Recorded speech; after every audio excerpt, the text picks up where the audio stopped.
Dari artikel di atas kita sebenarnya belajar bahwa semuanya orang-orang yang rajin olahraga sama yang nggak rajin olahraga itu semuanya sama persis.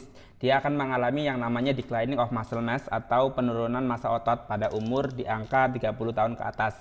Jadi bagi teman-teman yang olahraga, nggak olahraga sama aja, nggak usah khawatir. Nah, tapi dalam artikel ini membahas mengenai bagaimana perbedaan itu terjadi atau porsinya atau besaran atau magnitude dari muscle mass-nya itu kehilangannya berapa persen.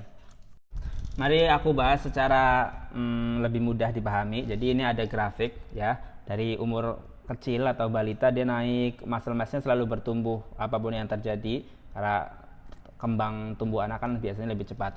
Nah, tapi ketika umur 20 sampai 30 dia udah mulai stagnan atau udah mulai peaknya atau udah mulai puncaknya. Ketika udah umur 30 tahun, ini ada perbedaan. Yang hijau itu orang-orang yang olahraga dan yang merah ini orang-orang yang non olahraga ya. Jadi kayak malas olahraga tapi yang ini rajin olahraga. Nah, kita kalau aku perhatikan di sini mereka berdua ya akan mengalami fase declining atau penurunan massa otot. Nah, menurun, tapi yang ingin saya garis bawahi di sini, ketika di umur 70 tahun untuk orang-orang yang olahraga akan memiliki atau mencapai disability threshold atau batas dia bisa terjadi lumpuh ya, potensi dia nggak bisa jalan lagi di umur 75 tahun rata-rata ya berdasarkan riset ini. Nah, tapi yang orang-orang yang olahraga, khususnya orang-orang yang olahraga weight training atau olahraga angkat beban, khususnya di bagian kaki femur, dia akan mengalami fase declining tapi juga tidak sebesar fase declining yang merah atau yang non olahraga.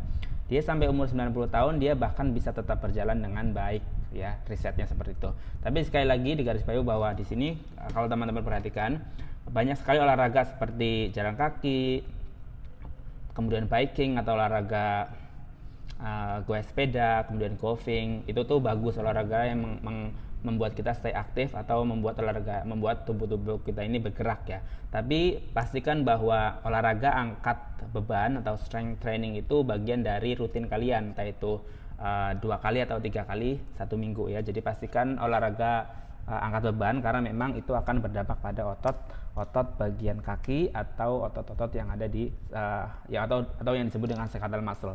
Jadi intinya kalau teman-teman mau baca artikelnya lebih jauh, nanti saya coba kasih link aja di bawah ya. Semoga membantu.